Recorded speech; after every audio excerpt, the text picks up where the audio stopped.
It's been said that the Romanies live in the cracks between other nations. But Europe's Romani population isn't just the continent's most excluded community, it is also Europe's fastest growing minority. This century, its people will increasingly become a majority in many of the places where they live.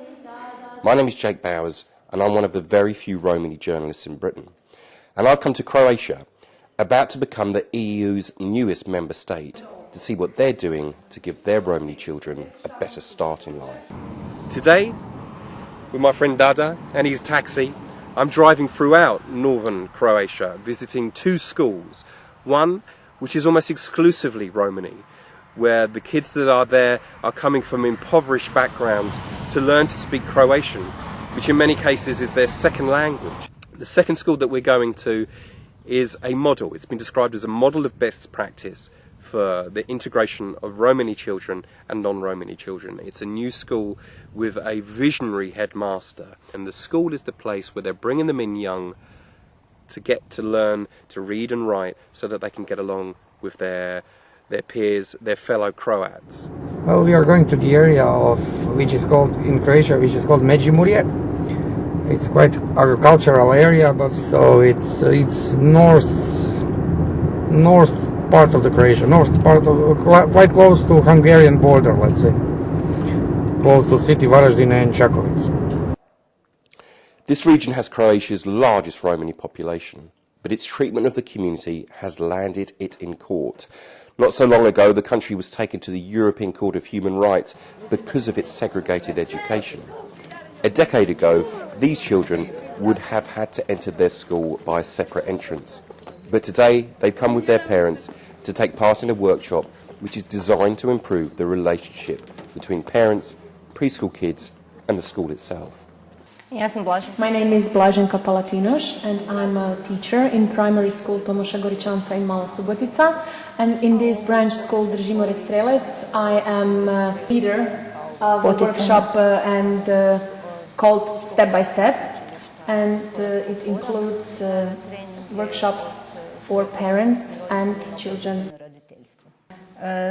This age, the age of 6 years, it's crucial because it's a lot easier for them to follow, to pay attention, to be able to understand the class in first grade.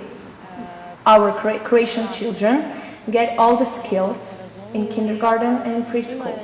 And then there's a big difference between Croatian people and Roma people, so Croatian and Roma children in the class, and that's why it is very important for these children to go to this workshop, to learn the language, because they don't know the language, the Croatian language at home. 3, 4, 8, 9, 10. The most important thing is, and what we are trying to do along with the kindergarten teachers, is to help these parents, to give them materials so they can help their children at home, because they don't get the materials, they don't have books, and they don't have time to teach their children to read and to write, so we are doing that. A crucial part of the project's success has been involving teaching assistants from the community itself. Yubo and his son David come from the impoverished Bayashi Romani community that live nearby. So the living conditions are not so good. Actually, they are horrible. Many families have 6, 7, 8 children, and they all live in one room. My son, since he started going here and to this workshop, he has been fully motivated. He wants to learn more. He is curious. He asks about certain things. And I, as a parent, will continue motivating him and educating him so that he can easily find a job, that he can work, support his family and his children. Pisarka Olshush has brought her granddaughters, Elisa and Marina. She finished school at the age of 9, but is determined that her grandkids will have a better chance in life. I think education will help my granddaughters, because my children are unemployed, they can't find jobs, so I think my grandchildren will do better in life. They will find a job, they will work and do the things they love. What we have achieved so far, and it's very important in this whole project thing, is the cooperation between teachers and parents. So parents finally came to school. They get to see how we work with their children. They didn't have this sense of responsibility. So they just thought, okay, we will send the children to school and that's it. No, now they see that they have to sit with their children, work with them, ask teachers about their behavior and their grades. So this sense of responsibility, this cooperation between teachers and students, and we hope in the future that more and more children will see that school is good for them, that education is important in their lives, and that more and more children will pass this to future generations, and that there will be more and more educated Roma children. For all the progress in getting Romani kids into school, problems remain. This school's pupils are now almost entirely Romani, not just because of the large local Romani community, but because local Croats are withdrawing their kids. White flight, the phenomenon of Western cities, has come to the Croatian countryside. But just 10 minutes away by taxi, a model of how schools can be used to integrate communities can be found. The large Romani settlement of Orohovica sits outside a village of the same name. It's home to Marina Krunoslav and her family. But not in the same. Oh, there's my mom.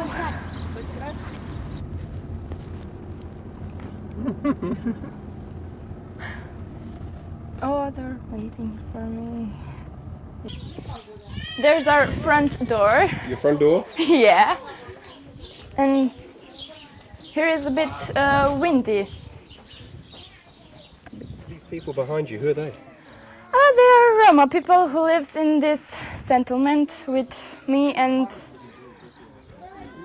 lots of them, actually. So there's 600 people? Yeah, around that. All your children go to school. Why is it important to you that your children get a good education? This is most important that my children go in the school. No, just my kids, but all of kids. This is most important to go in the school to the future, to have a job later and good life. When Roma have a good education, big education, then we could make a good life. And without a school, we are nothing, and we cannot live. We have many children, and without the school we cannot work. Without the work, you have no money. You have no money. You have no for life. They are clean and big houses. Yeah. And they're like this. It's like everywhere else. Some people are rich, some people aren't. And these are old houses. These are the old houses? Yes. A lot of settlements is smaller and poorer. Okay. So this is quite a wealthy settlement. Yes, it is. It is. Right here. The settlement sits outside the village. Yet in between the two is the new school, which Principal Branko Sušić has turned into a model example of how educational institutions can integrate communities together. Romani kids make up 55% of the pupils, yet they are totally integrated with their Croat peers. Together with his staff, he succeeded in making the school the common ground between the two communities. We don't count Romani people anymore. When they ask me the exact number, I don't know. The world is changing. More and more Romani kids are going to high schools after the 8th grade, and there are less and less parents who will not allow that. Branko's belief that this is what schools are for is best illustrated by this. It's a workshop for Roma and Croat mothers and dads and their kids. Across generations, genders and racial divides, these parents are learning, working and even playing together, proving that the best antidote to racism is meaningful contact between individuals. But despite the successes here, Branko cautions that integrating Romani people completely into Croatian society will take a long time. There's no recipe or law for changing this. This is a process that will last a long time. It's most important to have a critical mass in every community of people who are willing to change. I'm very lucky that in this school we have much more than this critical number of teachers who have this clear in their head. If you don't, you cannot work with Roma. In the municipal capital of Čakovec, Nives Milanovic and Sanja Brajkovic of the organisation Open Academy Step by Step are spreading news of how the workshops they've developed involving parents, schools and preschool kids is having a dramatic impact on Romani education and inclusion. So what we were hoping to do with this presentation is to give good example to other schools, to other people, so that that they would know that good things could be done, that it's achievable. And when you do things with your heart, well, it sounds stupid, I know, but it's true. When you do it honestly with the in the best possible way, then people recognize it and they respond. I do see that this way of working with families is very, very good for children, especially, I suppose, for Roma families. More and more non-Roma parents are joining. And this is the real opportunity to put together Roma and majority parents to work together. And if we stop now, this opportunity will be lost. But what will sustain is the trust that was built between parents and school. So it will, I'm sure that it will sustain, because parents now feel comfortable coming to school. In July, Croatia joins the European Union. When they come, they'll be bringing with them some solutions to one of Europe's most intractable problems.